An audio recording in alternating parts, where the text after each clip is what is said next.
आज़ादारी का सदका है जो हिंदुस्तान बाकी है। हरदम हमेशा पाकिस्तान ये सोचता है हिंदुस्तान को मिटा दिया जाए। पूरी दुनिया के तमाम ममालिक चाहते हैं हिंदुस्तान को मिटा दिया जाए, मगर हिंदुस्तान ना कल मिटा था, ना हिंदुस्तान आज मिटा है, ना हिंदुस्तान कल मिटेगा। क्यों नहीं मिटता हिंदुस्तान? अल्लामा इकबाल ने भी कहा था कि क्या बात है जो मिटती हस्ती नहीं हमारी, सदियों रहा है दुश्मन दौरे ज़मा हमारा। हिंदुस्तान क्यों नहीं मिटता, क्यों नहीं मिटता, क्यों नहीं मिटता? पूरी दुनिया के लोग सुने क्यों नहीं हिंदुस्तान मिटता है? कि पाक से कहिए कि अगर अकीदा हो तो बोलना, नहीं तो ना बोलना। पाक से कहिए कि इस बात पे क्या रखा है, अपनी तोपों का जो मुंह उसने खुला रखा है। आफतें आ नहीं सकती कभी भारत की तरफ, भारतीयों ने अज़ा खाना सजा रखा।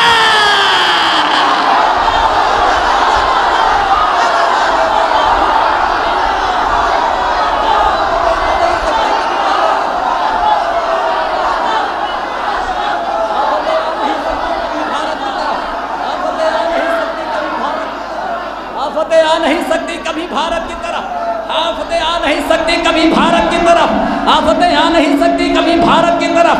भारतीयों ने अज़ा खाना सजा रखा है कि खुद ही मौत बनकर तख्त पे मुख्तार बैठे। भी शेर सुना था ना, खुद ही मौत बनकर तख्त पे मुख्तार बैठे। मेरा भी दिल चाहा कि इसी में शेर सुनाया जाए। देखिए मेहताब भाई बहुत बड़ा काम करते हैं गिराफ एजेंसी से, पूरे हिंदुस्तान में तमाम जगहों की वो तस्वीरें ये दिखाते हैं यूट्यूब के ज़रिए से। गिराफ एजेंसी के मेम्बरान बिलखुसूस ये मेहताब भाई हमारे के जो मोमिन नहीं देख सकते, कहीं कहीं की आज़ादारी ऐसी जो नहीं देख सकते, मगर गिराफ एजेंसी वाले बहुत बड़ा काम करते हैं। गिराफ मेहताब भाई जरा सा वीडियो का कैमरा उधर घुमाइएगा, ड्यूटी आपकी बढ़ा रहा हूँ पीछे की तरफ। कि खुद ही मौत बनकर तख्त पे मुख्तार बैठे हैं, कि खुद ही यही शेर सुना देना, मैं शेर सुना रहा हूँ कि जो बचकर जिक्र हैदर से पसे दीवार बैठे हैं, यकीनन खुदकुशी करने को वो तैयार बैठे हैं। जो बचकर जिक्र हैदर से पसे दीवार बैठे हैं, नहीं बिल्कुल इत्मीनान रखें। मैं शेर सुना रहा हूँ, शेर सुने, सिर्फ जज्बा होना चाहिए शेर का। मैं शेर सुना रहा हूँ। जो बचकर जिक्र हैदर से पसे दीवार बैठे हैं, यकीनन खुदकुशी करने को वो तैयार बैठे। उधर देखिए, नहीं मैं शेर सुना रहा हूँ, इतनी ताकत है कि आखिरी तक पहुंचा सकता हूँ शेर। जो बचकर जिक्र हैदर से पसे दीवार बैठे हैं, यकीनन खुदकुशी करने को वो तैयार बैठे हैं। ये ताज़ा दम होंगे, अभी होंगे फरहेरे की हवा खाकर, अभी ज़ेरे अलम सरवर के मातमदार बैठे हैं। ये ताज़ा दम अभी होंगे फरहेरे की हवा, उलमा इकराम की मौजूदगी में शेर पढ़ रहा हूँ। ये ताज़ा दम अभी होंगे फरहेरे की हवा खाकर, अभी ज़ेरे अलम सरवर के मातमदार बैठे हैं। है असगर गोद में अकबर की, लेकिन ऐसा लगता है कि आगोशे नबी में हैदर कर रहा है।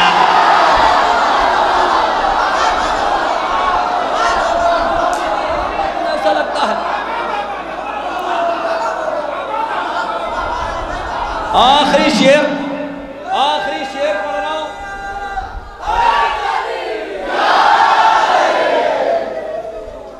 देखिए कुछ लोग मुस्कुरा मुस्कुरा के दाद दे रहे हैं, कुछ लोग हाथ उठा के दाद दे रहे हैं। गांधी जी 3 बंदर लेके आए। हमने पूछा गांधी जी 3 बंदर क्यों लाए? गांधी जी ने कहा तुमको मालूम नहीं है? मैंने कहा कहाँ? कल गदीर से पकड़ के लाया हूँ। एक कह रहा था कुछ ना देखो, एक कह रहा था कुछ ना सुनो, एक कह रहा था कुछ ना बोलो। आखिरी शेर पढ़ रहा हूँ, जो बचकर सिर्फ पूरी तवानाई से पढ़ रहा हूँ, बस शेर पहुँचा ले जाऊँ। जो बचकर जिक्र हैदर से पसे दीवार बैठे हैं, यकीनन खुदकुशी करने को वो तैयार बैठे हैं। वो जिनको मैंने देखा था शराबों की दुकानों पर, वो बनकर आजकल मजहब के ठेकेदार बैठे हैं। वो बनकर आजकल मजहब के ठेकेदार बैठे हैं। तो न इतना सर उठाए लश्करे आदा से ये कह दो, अभी ज़ैनब के 2 जाफर तैयार।